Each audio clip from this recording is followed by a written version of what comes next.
మంచిదండి. దేవుని యొక్క వాక్య భాగంలోనికి మనం వెళదాము. ఈ రాత్రికాల సమయంలో దేవుని యొక్క వాక్యాన్ని మనం నేర్చుకుందాం. మొదటిగా యేసుక్రీస్తు నామములో అందరికీ కూడా హృదయపూర్వక వందనాలు తెలియజేస్తూ ఉన్నాం.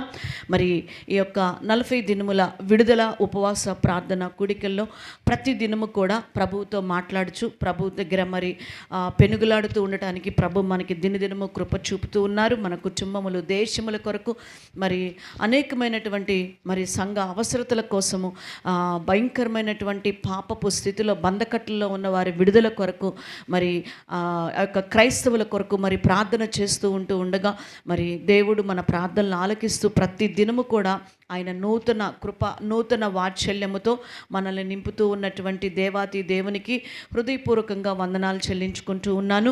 మరి రాత్రికాల సమయంలో మరి మనము దేవుని వాక్య భాగంలోనికి వెళదాం. యూదా రాజులు మనము ధ్యానించుచూ ఉన్నాము. మరి నిన్నటి దినాన ఆమోను రాజు గురించి మనము దేవుని యొక్క వాక్యాన్ని నేర్చుకున్నాం. ఈరోజు మనము యోషియా గురించి నేర్చుకోబోతూ ఉన్నాం. వాక్యం మనము ఈరోజు నేర్చుకోబోతున్న రాజు యోషియా రాజు. యోషియా రాజు గురించి మనము నేర్చుకోబోతున్నాం. ఇతని గురించి మనం చూసినట్లయితే దినవృత్తాంతాల 2వ గ్రంథంలో 34వ అధ్యాయము 35వ అధ్యాయాల్లో ఇతని గురించి మనకి కనిపిస్తూ ఉంటుంది. అలానే రాజుల 2వ గ్రంథంలో 22వ అధ్యాయము 23వ అధ్యాయములో ఇతని గురించి మనకి కనిపిస్తూ ఉంటుంది. ప్రియదేవుని బిడ్డలారా, మరి ఇతని గురించి కనుక మనము చూసుకున్నట్లయితే దేవుని యొక్క వాక్యంలో ఇతను మరి దినవృత్తాంతాల 2వ గ్రంథంలో 34వ అధ్యాయంలో మొదటి వచనంలో ఒక మాట మనం చదువుకుందాం. యోషియా ఏలనారంభించినప్పుడు 8 ఏండ్ల వాడై యెరూషలేములో 31 సంవత్సరములు ఏలెను. చూడండి, ఇతని గురించి మనము చూసినట్లయితే ఇతను పరిపాలన చేసేటప్పుడు ఇతని యొక్క వయసు 8 సంవత్సరాల వయసుగా మనం చూస్తూ ఉన్నాం. అంటే చాలా చిన్న వయసులో రాజ్య పరిపాలన చేస్తూ ఉండటాన్ని మనము చూస్తూ ఉన్నాం కదా. మరి ఇతను ఆ యొక్క యూదా ప్రజలకు రాజుగా పరిపాలించుచూ ఉన్నటువంటి ఆ యొక్క వయసు 8 సంవత్సరాల వయసులో పరిపాలన చేయటం చూస్తూ ఉన్నాం. అంతేకాదండి, ఇతను ఆ చిన్న వయసులోనే దేవుని యొద్ద విచారించిన వాడిగా, ప్రార్థన చేసుకున్నవాడిగా చూస్తూ ఉన్నాం. ఇక్కడ ఆ 8 సంవత్సరాల వయసులోనే దేవుని దగ్గర ప్రార్థన చేసుకున్నటువంటి రాజుగా మనం చూస్తూ ఉన్నాం.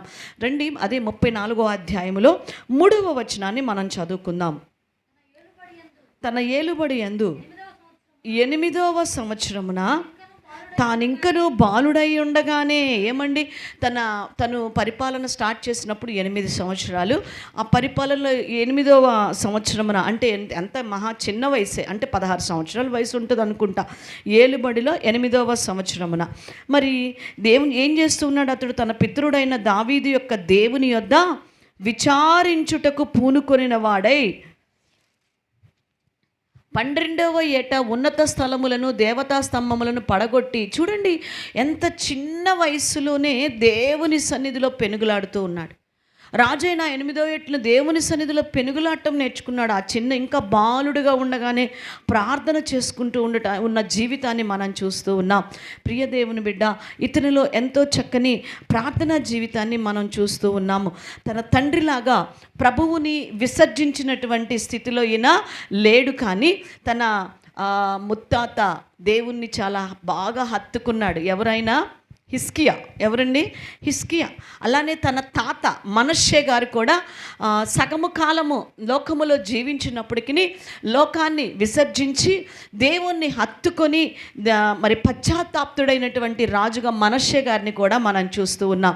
తన ముత్తాత, తన తాత మరి మార్గముల్లో దేవుణ్ణి హత్తుకున్న మార్గాన్ని ఎంచుకున్న వ్యక్తిగా ఈ యొక్క యోషియాని మనము చూస్తూ ఉన్నాం. చాలా సున్నితమైనటువంటి హృదయము కలిగినటువంటి వాడిగా ఇతని జీవితంలో మనం చూస్తూ ఉంటాం. చిన్నప్పుడే దేవుని యొక్క సన్నిధిలో, ఆ బాల్య దినములో, ఆ రాజు అయినటువంటి ఆ దినముల్లోనే దేవునితో పెనుగులాడుతూ ఉన్నాడు. ప్రియా దేవుని బిడ్డ, ఈరోజు దేవుడు మనతో మాట్లాడుతూ ఉన్నాడు, మనల్ని సూటిగా ప్రశ్నిస్తూ ఉన్నాడు. నువ్వెంతవరకు దేవునితో మాట్లాడుతూ ఉన్నావు? నీ పిల్లలకి దేవునితో మాట్లాడే అనుభవాన్ని మనం నేర్పిస్తూ ఉన్నామా? నీ పిల్లలకి ప్రతి విషయంలో కూడా దేవుని దగ్గర గోజాడుకోవాలని మనం నేర్పిస్తూ ఉన్నామా? దేవుని వాక్యం చెప్తున్నది కదా, మనం ఏ విద్య నేర్పించాలంటే చేయాలంట? పిల్లలకి అంగలార్పు విద్య మన పిల్లలకి నేర్పించాలని దేవుని వాక్యం సెలవిస్తూ ఉన్నది. నిజంగా ఇతను ఎంత చక్కగా ఆ యొక్క దేవుని సన్నిధిలో ఆ చిన్నప్పుడే పెనుగులాడుతూ ఉన్నాడు. 12 సంవత్సరాల్లోనే తన తండ్రి కట్టించినటువంటి విగ్రహములన్నిటినీ కూడా ఏం చేశాడంట? తీసివేసినటువంటి వాడిగా మనం చదువుకుంటూ ఉన్నాం అక్కడ ఆ వచనములో కదా. మరి ఆ దేవతా స్తంభములను పడగొట్టి చెక్కిన విగ్రహములను, పోత విగ్రహములను తీసివేసి యూదా దేశమును, యెరూషలేమును పవిత్రము చేయ ఆరంభించిన. మొత్తం విగ్రహాలన్నీ ఏం చేశాడంట? తీసేశాడు. ఆమోను పెట్టినటువంటి ఆ విగ్రహాలన్నిటిని కూడా పడేపించేసేసాడు. మొత్తం తీసేసినట్లుగా యోషియా గారిని మనం చూస్తూ ఉన్నామండి. నిజంగా ఇతను చాలా ఒక ప్రత్యేకమైన రాజుగా మనం చూస్తున్నాం. బాల్య దినమందు నుంచే దేవుణ్ణి హత్తుకున్నటువంటి రాజుగా మనం చూస్తున్నాం కదా. మరి తన జీవితంలో మనం ఇంకా చూసుకున్నట్లయితే 18 సంవత్సరం అప్పుడంట ఆలయం యొక్క మరమ్మతులు చేయటం ప్రారంభించాడంట. అంటే దేవుని మందిరముని బాగు చేయటము ప్రారంభించాడు. ఎన్నో సంవత్సరంలో? 18వ సంవత్సరంలో. 8వ సంవత్సరం రాజు అయిన 8వ ఏటనే దేవుని దగ్గర పెనుగులాడటం నేర్చుకున్నాడు. 12వ ఏటలో విగ్రహాలన్నింటినీ కూడా తీసేసేయటం ప్రారంభించేశాడు. ఇప్పుడు 18వ సంవత్సరంలో దేవుని మందిరమును బాగు చేస్తున్నాడంట. 34వ అధ్యాయము 8వ వచనాన్ని మనం చదువుకుందాం. అతని ఏలుబడి యందు 18వ సంవత్సరమున దేశమును మందిరమును పవిత్రపరచుట అయిన తరువాత అతడు అజల్యా కుమారుడైన షాఫానును, పట్టణాధిపతి అయిన మయాసెయాను, రాజ్యపు దస్తావేజుల మీదనున్న యెహోహాజు కుమారుడగు యోనాహాజును తన దేవుడైన యెహోవా మందిరమును బాగు చేయుటకై పంపించాడంట. మందిరం బాగు చేయండి ఫస్ట్. మా నాన్న దేవుని మందిరాన్ని పట్టించుకోలేదు. దేవుని మందిరమును పాడు చేసినటువంటి వాడు మా నాన్న. ఈరోజు జీవము కలిగిన ఆ దేవుని మందిరమును మొదట బాగు చేయండి అని చెప్పేసని ప్రధాన యాజకుడైన ఆ యొక్క మరమ్మతులన్నీ కూడా స్టార్ట్ చేయండి అని చెప్పేసి హిల్కియా అనేటువంటి ఆ యొక్క యాజకునికి వారందరికీ పనులు చాలా ప్రధానులందరికీ కూడా అప్పగించినట్లుగా మనం చూస్తూ ఉన్నాం. ప్రియదేవుని బిడ్డ, మరి నిజంగా తన జీవితం అంతా బాగుండాలి అంటే మొదట ఏం చేయాలో తెలిసినటువంటి రాజుగా మనం చూస్తూ ఉన్నాం.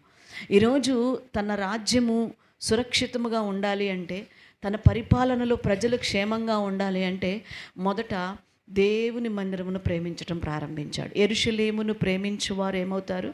వర్ధిల్లుతారని దేవుని వాక్యం చెప్తుంది. అది తన జీవితంలో అన్వయించుకోవటం ప్రారంభించాడు. యెరూషలేమును ప్రేమించటం ప్రారంభించాడు. దేవుని మందిరమును ప్రేమించటం ప్రారంభించాడు. ఈరోజు దేవుని మందిరమును ఎవరమైతే ప్రేమిస్తామో వారి జీవితాలలో వారు ఎలాగుంటారంట? దావీదు అంటున్నాడు, నేనైతే నా దేవుని మందిరములు ఎలా ఉన్నాను? పచ్చని ఒలీవ చెట్టు వలె ఉన్నాను అంటూ ఉన్నాడు. మందిరమును బాగు చేయటం ప్రారంభించాడు. ప్రియ సంగమ, ఈరోజు నీ జీవితంలో ఎన్నో సంవత్సరముల నుంచి మనం వస్తున్న మందిరము కొరకు ఏమాత్రం మనం పాటుపడము, మందిరం విషయంలో ఏమాత్రం మనము చర్య తీసుకోము. అయ్యో నా మందిరం పాడైపోతుంది, నా మందిరము ఇలాగా ఉన్నది, నా మందిరము బాగవ్వాలి, నా మందిరము కట్టబడాలి అని కన్నీటితో దేవుని యొక్క పాదాలు మనం పట్టుకోలేము. ఎప్పుడు వచ్చామా వెళ్ళిపోయామా, లేకుంటే పక్క మందిరాల్ని పొగడటము, పక్క మందిరాల్ని బాగున్నాయని చూసుకోవటం, ఇలానే ఉంటూ ఉంటాం. కానీ మన మందిరము, ఇది నా సంఘము, ఇది ఆత్మీయతలో తగ్గిపోతుంది, లేకుంటే నా మందిరంలో ఇది లేదు, నా సంఘములో ఇది లేదు అని ఒక భారము కలిగినటువంటి బిడ్డలముగా ఉండలేకపోతూ ఉన్నాం. సహోదరి సహోదరుడా, ఈరోజు మందిరమును బాగు చేయటం నేర్చుకోవాలి. అలానే నేను ప్రతిరోజు చెప్తూనే ఉన్నాను వాక్యములో, దేహం అనే నీ ఆలయాన్ని, దేవుని యొక్క ఆలయం ఇది, దేహం అనేది దేవుని యొక్క ఆలయం. ఈ ఆలయమును కూడా మనము పాడు చేసుకోకుండా ఏం చేసుకోవాలంట? బాగు చేసుకోవాలి. సో ఇతను బాగు చేయటం ప్రారంభించాడు, మరమ్మతులు పూనుకున్నాడు. అయితే ప్రధాన యాజకుడైనటువంటి హిల్కియా యెహోవా మందిరంలో కడుతూ ఉన్నప్పుడు, ఆ మందిరమును కడుతూ ఉన్నప్పుడంట దాచబడినటువంటి ఒక ధర్మశాస్త్రము అతనికి కనపడిద్ది. ఆ మరమ్మతులు చేస్తూ ఉన్నప్పుడు ఆ మందిరములో ఎక్కడో ఒక చోట మూలన ఎక్కడో దాచిపెట్టారంట ధర్మశాస్త్రం, దేవుని వాక్యం. అది దాచిపెడితే అది తీశారు. అది తీసి కనుగొని అది యోషియాకి చదివి వినిపించినట్లుగా మనం చూస్తాము. చూడండి, దినవృత్తాంతాల 2వ గ్రంథంలో 34వ అధ్యాయములో మనం చూస్తాం. చూడండి, 34వ అధ్యాయములో 15వ వచనంలో అతనికి దొరకటాన్ని మనం చూస్తున్నాం. అప్పుడు హిల్కియా, యెహోవా మందిరమందు ధర్మశాస్త్రము గల గ్రంథము నాకు దొరికినని శాస్త్రియగు షాఫానుతో చెప్పి ఆ గ్రంథమును షాఫానుకు అప్పగించాడు. హిల్కియా మరమ్మతులు చేపిస్తూ ఉన్నప్పుడు ఏం దొరికిందంట? దేవుని వాక్యము, ధర్మశాస్త్రము దొరికిందంటండి. ధర్మశాస్త్రం ఆ రోజుల్లో ఒక్కొక్క పత్రిక ఒక్కొక్కటి చుట్టలు ఉండేవి అన్నమాట. ఒక్కొక్క గ్రంథం ఒక్కొక్క చుట్టలుగా ఉండేవి. అలాగా దాచబడేసరికి అది తీసుకొని వచ్చి ఏం చేశారు?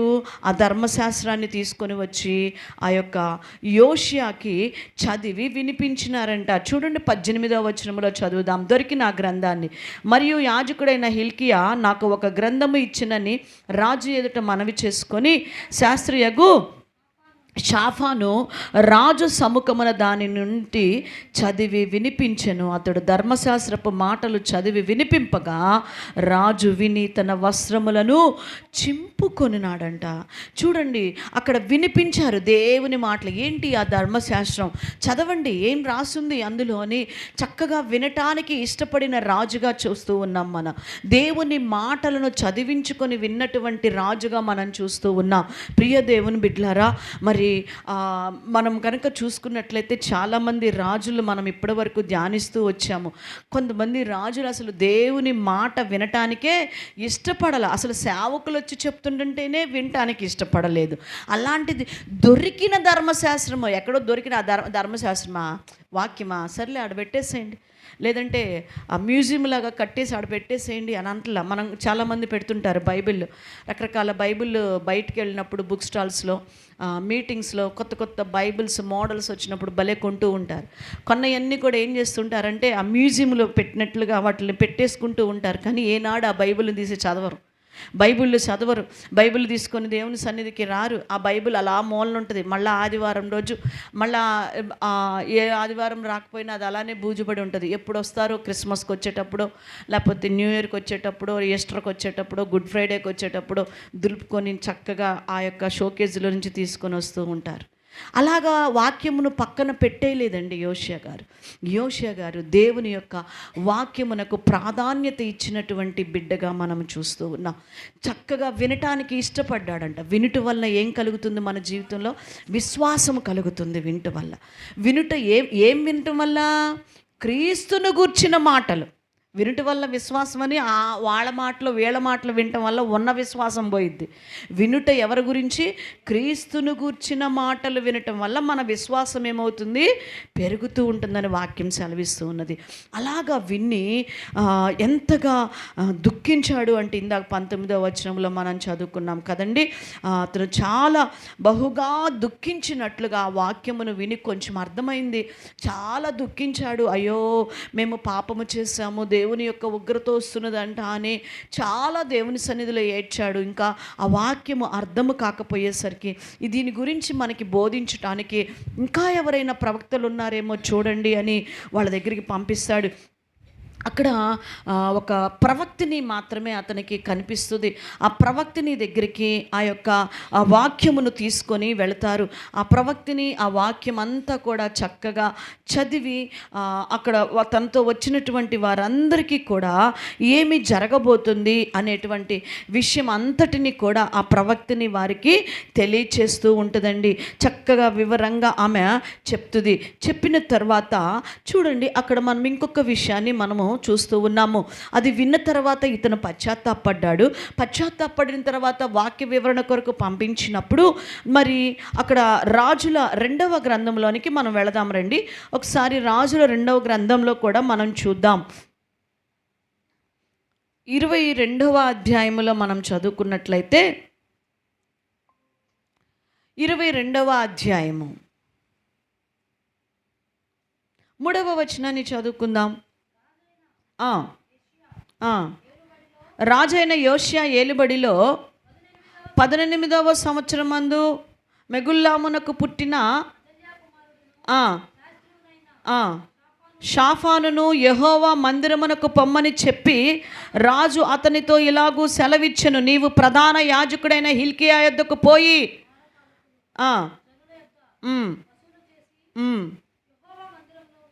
ఉంచి చూడండి, ఇక్కడ దేవుని యొక్క వాక్యము విన్న తర్వాత తన యొక్క జీవితంలో 19వ వచనం చదువుదాం, 8వ వచనం 19వ వచనం కూడా చదువుదాం. చూడండి, హిల్కియా యెహోవా మందిరమందు దొరికినని షాఫాను అనే శాస్త్రితో చెప్పి అప్పగించెను. చదివి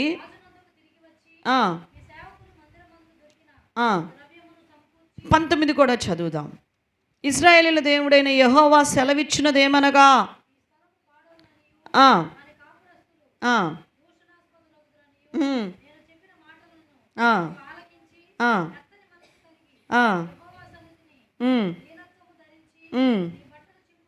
చింపుకొని నా సన్నిధి కన్నీళ్లు రాల్చితివి కనుక నీవు చేయు మనవిని నేను అంగీకరించి ఉన్నాను. ఆ ప్రవక్త నీ దగ్గరికి వెళ్ళి చెప్పినప్పుడు ఆమె చెప్తూ ఉన్నది, ఇదిగో అక్కడ ఉన్నటువంటి మాటలను చదివి ఆ యొక్క వినిపించినప్పుడు రాజు పశ్చాత్తాపడిన హృదయాన్ని చూసి ఆమె చెప్తూ ఉన్నది, ఈ మాటలు నువ్వు చదవటం వల్ల నీవు పశ్చాత్తాప్తుడు అయ్యావు కాబట్టి మీ మీదకి రానుద్దేశించిన కీడు రాకుండా నేనేం చేస్తున్నాను, తప్పిస్తున్నాను అని మాట్లాడుతుంది. అవును, ఈరోజు నీ జీవితంలో కూడా కీడు తొలగిపోవాలి అంటే పశ్చాత్తాపం ఒక్కటేనండి. దేవుని పాదాల దగ్గర లోతైన పశ్చాత్తాపము ప్రతి కీడును కూడా మనం ఏం చేయగలుగుతామంట, జయించగలుగుతామని దేవుని వాక్యం సెలవిస్తూ ఉన్నది. దినవృత్తాంతాల 2వ గ్రంథంలో 35వ అధ్యాయం కూడా మనం చదువుకున్నట్లయితే 18వ వచనం చూడండి.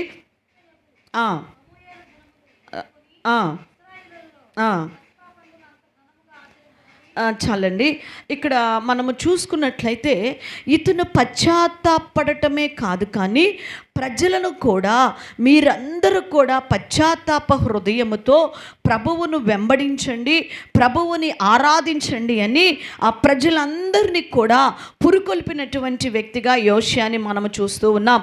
తను పశ్చాత్తాపడ్డాడు, తన ప్రజలను కూడా పశ్చాత్తాపములోనికి నడిపించి మార్పులోనికి నడిపించినటువంటి వ్యక్తిగా యోషియాని మనం చూస్తూ ఉన్నాం.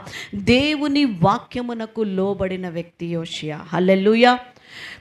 దేవుని వాక్యమునకు లోబడి తన యొక్క జీవితమును సరిచేసుకున్నవాడిగా మనం చూస్తూ ఉన్నాం. హల్లెలూయా. అతని యొక్క జీవితములో ఎంతో నమ్మకముగా, ఎంతో యథార్థముగా జీవించినటువంటి రాజుగా ఇతన్ని మనము చూస్తూ ఉన్నాం. ప్రియ దేవుని బిడ్డలారా, ఇంకా ఇతని గురించి మనము ఇంకా కొన్ని మాటలు మనము చూసుకున్నట్లయితే ఒక చిన్న మాట నేను మీకు తెలియచేసి ఆ తర్వాత ముందు వాక్యములోనికి వెళ్తాను. రాజుల 2వ గ్రంథంలోనే 22వ అధ్యాయంలో 1-2 వచనాలు చదువుదామండి ఇతని గురించి. యోషియా ఏలనారంభించినప్పుడు 8 ఏండ్ల వాడై యెరూషలేమునందు 31 సంవత్సరములు ఏలెను. అతని తల్లి బొస్కాతు ఊరి వాడగు ఆదాయాకు కుమార్తె అయిన ఎదీదా. అతడు యెహోవా దృష్టికి యథార్థముగా నడుచుచు కుడి ఎడమలకు తిరుగక తన పితరుడగు దావీదు చూపిన ప్రవర్తనకు సరిగా ప్రవర్తించాడంట. హల్లెలూయా. ఈ రాజు కుడికి ఎడమకి తిరగల, అటు ఇటు పడిపోలా, తప్పిపోలా. మనషే స్టార్టింగ్లో పడిపోయి తర్వాత ఎండింగ్లో ఎలాగున్నాడు కదా, అట్లా తప్పిపోవటం లేదు. తన జీవితంలో చక్కగా దేవుణ్ణి యథార్థంగా తన పితరుడైన దావీదు ఆరాధించినట్లుగా, దావీదు వెంబడించిన వ్యక్తిగా ఇతన్ని మనం చూస్తూ ఉన్నాం. ప్రియ సహోదరి సహోదరుడా, ఈరోజు నీవు దేవుణ్ణి ఎలా వెంబడిస్తున్నావు, దేవుని నువ్వు ఎలా ఆరాధిస్తున్నావు ఒకసారి పరిశీలన చేసుకో. ఆ వాక్యమును చదివి జీవితాన్ని సరిచేసుకొని ప్రార్థించుకున్నాడు, ప్రభా ఈ కీడు మా మీదకి, మా బిడ్డల మీదకి రానిస్తావా అని దేవుడి సన్నిధిలో ఏడ్చాడు. తను ఏడవటమే కాదు, ప్రజలందరినీ సమకూర్చి ఆ మాటలు వారికి వినిపించి మీరు కూడా మారు మనసు పొందండి అని చెప్పాడు. ఆ ప్రజలందరూ కూడా ప్రార్థన చేసుకున్నారు. అందరూ కూడా ప్రార్థన చేసుకున్నారు. ప్రియదేవుని బిడ్డలారా, ఎంతగా వారందరినీ కూడా భక్తిలో నడిపించాడో యోషియా మనం చూస్తున్నాం. చాలా భక్తిపరుడండి. ఇక నాకు తెలిసి ఈ యోషియా తరువాత ఇంకా చాలా వరకు భక్తి తగ్గిన వాళ్ళే కనిపిస్తారు మనకి ఇంకా భక్తి తగ్గినటువంటి రాజులే మనకు కనిపిస్తుంటారు. ఇక్కడ ఈయనొక్కడే కొంచెం చాలా బాగా ఫుల్గా బిలీవర్గా బాగా కనిపిస్తూ ఉంటుంటాడు, మనకు కనిపిస్తూ ఉంటాడు. ప్రియదేవుని బిడ్డలారా, ఈరోజు నీ జీవితంలో కూడా నువ్వు పరిశీలన చేసుకో. నీ గురించి కూడా ఎవరు ఎలా చెప్పుకోబోతున్నారు, ఎలా చెప్పుకుంటారో ఒకసారి ఆలోచించు. భలే మంచి బిలీవర్, చాలా విశ్వాసం కలిగిన వాళ్ళు, చాలా మంచి సాక్ష్యం ఉన్నది, మరి చాలా తగ్గింపు స్వభావం ఉన్నదని అలా చెప్పుకుంటూ ఉన్నారా?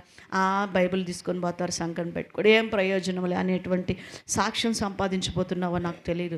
అంతేకాదండి, ఇతను ఇందాక మనం చదువుకున్నాము దినవృత్తాంతాల 2వ గ్రంథంలో 35వ అధ్యాయములు ఇందాక చదివాము చూడండి. ఆ యొక్క 18, 19 వచనాలని చదువుదాం. ప్రవక్త అయిన సమూయేలు దినములు మొదలుకొని ఇశ్రాయేలీలలో పస్కా పండుగ అంత ఘనముగా ఆచరింపబడి ఉండలేదు. యోషియాయు యాజకులను లేవీయులను అక్కడనున్న యూదా ఇజ్రాయేలు వారందరూ యెరూషలేము కాపురస్తులను ఆచరించిన ప్రకారము ఇజ్రాయేలు రాజులందరిలో ఒక్కడైనను పస్కా పండుగను సమూయేలు దినముల్లో జరిగిందంట పస్కా పండుగ. అప్పుడు ఆచరించినారంట. ఆ తర్వాత రాజులు అందరూ మర్చిపోయారట. అందరూ కూడా దేవుణ్ణి ఆ పస్కా ఆరాధించటం మానివేసేసారంట. ప్రియమైన దేవుని బిడ్డలారా, అయితే ఇక్కడ ఇతను ఎంత ఘనముగా జరిగించినాడు అంటే అంత ఘనముగా పస్కాను ఆరాధించినట్లుగా యోషియా ఏలుబడిలో మరి చక్కగా ఆ యొక్క పస్కాను ఆరంభించినటువంటి వ్యక్తిగా మనం చూస్తూ ఉన్నాం. మరలా తిరిగి దేవుణ్ణి ఆరాధించినటువంటి వాడిగా, మరలా తిరిగి దేవుణ్ణి ఆరాధించుటకు ప్రజలను పురికొల్పినటువంటి వాడిగా ఇతన్ని మనము చూస్తూ ఉన్నాం. ప్రియదేవుని బిడ్డలారా, అంతేకాదు ఇతను మరి మనం చూసుకున్నట్లయితే చివరిలో ఇతను ఆ యొక్క యోషియా రాజ్యం పరిపాలిస్తున్న 31వ సంవత్సరాన ఐగుప్తు రాజైనటువంటి ఫరోనెకు అనేటువంటి ఆయన అషూరు రాజైనటువంటి కర్కియేషు మరి ఈ యొక్క నెకో రాజు యుద్ధానికి వస్తూ ఉన్నటువంటి సమయంలో అక్కడ ఏం జరిగిందో కొన్ని మాటలు మనం చదువుదాం రండి. 35వ అధ్యాయంలో 21వ వచనం దగ్గర నుంచి చదువుదాం.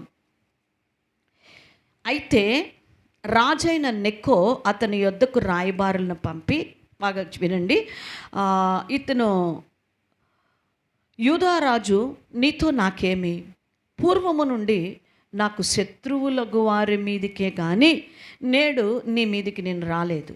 దేవుడు త్వర చేయమని నాకు ఆజ్ఞాపించను కనుక దేవుడు నాతో కూడా ఉండి నిన్ను నశింపచేయకుండానట్లు ఆయన జోలికి నీవు రావద్దని ఆజ్ఞాపించెను. చూడండి, ఇక్కడ మరి పైన కూడా మనము చదువుకున్నాము.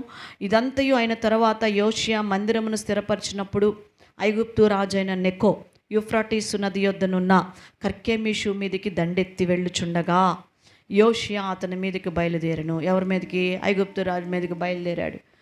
అయితే రాజు అయినటువంటి ఆ నెకో చెప్తూ ఉన్నాడు రాయబారులు పంపించి, నేను నీ మీదకి రావట్లేదు,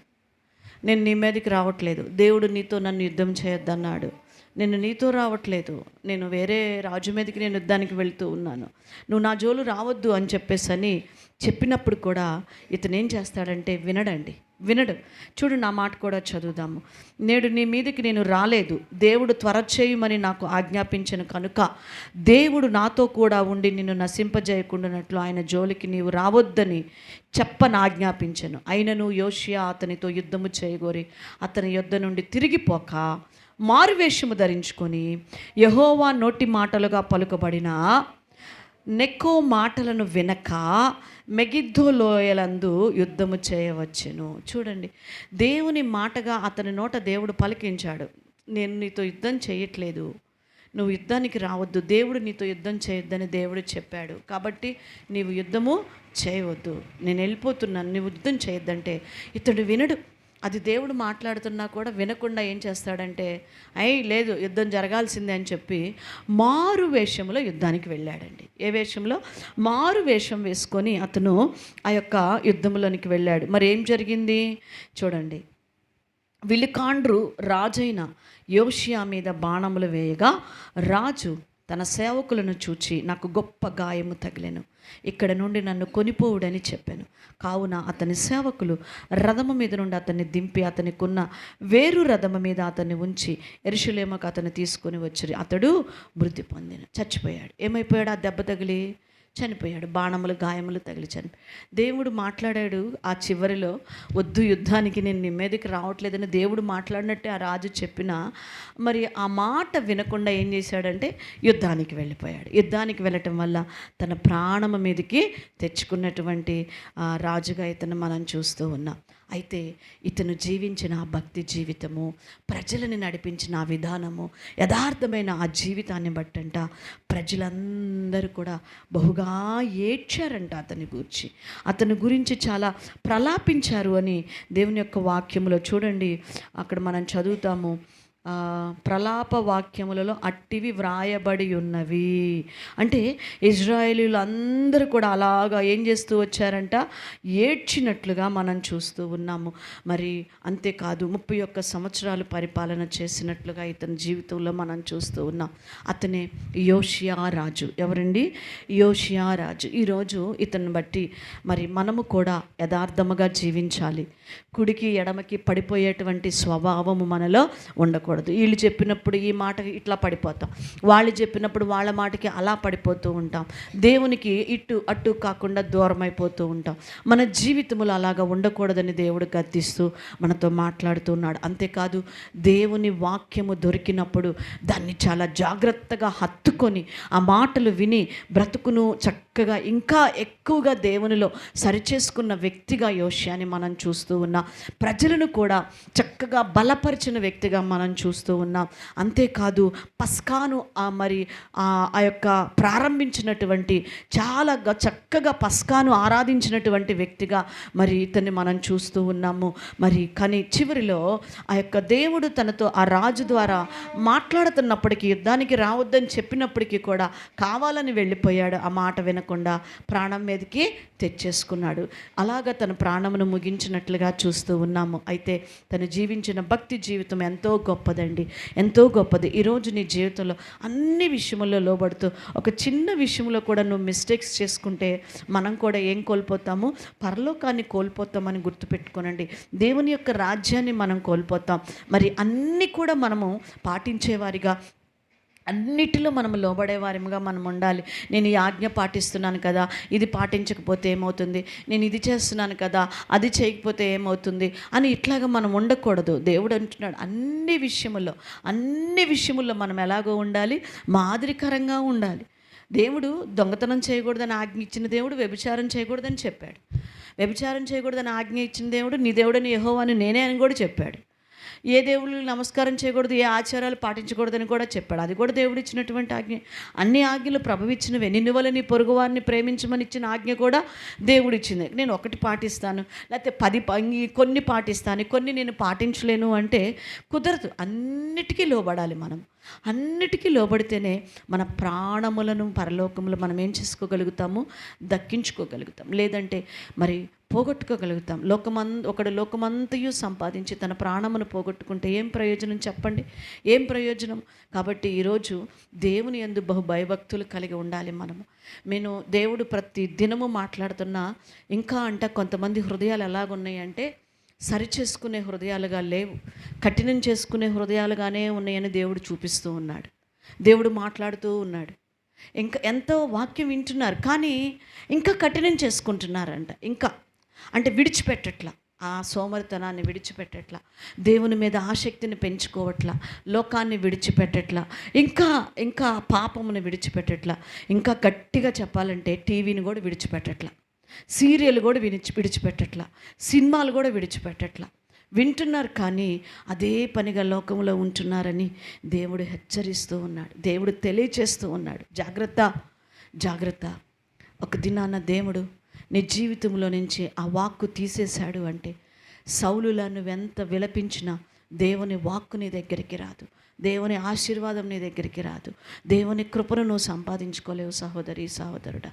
ఈరోజు ఆయన వాక్కు నీ దగ్గర ఉన్నప్పుడే, నీ దగ్గరికి వచ్చినప్పుడే నీ బ్రతుకును కూడా మార్చుకో. తను మార్చుకున్నాడు కదా యోషియా, అడిగాడు కదా దేవుడి సన్నిధిలో, ఆ కీడు మా మీదకి రానియొద్దని పశ్చాత్తాప్తుడయ్యాడు. ప్రజలను కూడా పశ్చాత్తాప్తులను చేశాడు, వారిని కూడా పాపమును బట్టి కడిగించాడు, వారిని కూడా పశ్చాత్తాపడి కడగండి, దేవుడి సన్నిధిలో కడుక్కోండి అని చెప్పాడు. వారు కూడా రాజు మాటకి లోబడి దేవుని దగ్గర ప్రార్థన చేసుకున్నారు. ఈరోజు ఇంకా ఎక్కడైనా నీ హృదయం కఠినమైపోతూ ఉన్నదేమో, ఇంకా ఎక్కడైనా నీ జీవితంలో అపవాదికి ఇంకా చిన్న చిన్నవి చోటిస్తూ ఉన్నావేమో, జాగ్రత్త. ఆ చిన్న చిన్నవే రేపు పెద్దవైపోతూ ఉంటాయి. మరి పరిశీలన చేసుకొని సరి చేసుకో. చిన్న మాటైనా పెద్ద మాటైనా ప్రభు చెప్పినప్పుడు లోబడటమే, మనం లోబడటమే, అంతకు మించింది ఏమీ లేదు. యోషియా కుడికి ఎడమకి తొలగనటువంటి రాజుగా, తిన్నని మార్గములో దేవుని కొరకు పయనించినటువంటి యోషియా గారిని మనం చూస్తూ ఉన్నాం. ఈ ప్రవర్తన నీ జీవితంలో నువ్వు కూడా కలిగి ఉండాలి అని దేవుడు కోరుకుంటూ ఉన్నాడు. మరి నీవు ఎలాంటి ప్రవర్తన కలిగి ఉన్నావో, ఎలాంటి భక్తి జీవితం కలిగి ఉంటున్నావో ఒకసారి రాత్రికాల సమయంలో నువ్వు పరిశీలన చేసుకో. చిన్న వాక్యం దేవుడు తన వినికిడిలో దీవించును కాక. ప్రార్థన చేసుకుందాం. అందరం కూడా కళ్ళు మూసుకొని ప్రభు యొక్క సన్నిధిలో ప్రార్థనలోనికి మనం వెళ్ళిపోదాం. ప్రతి ఒక్కరు కూడా ప్రార్థనలోనికి వెళదాము. ఈ యొక్క రాత్రికాల సమయంలో ప్రభు పాదాలు పట్టుకుందామా, ఆయన హస్తములు పట్టుకుందాం.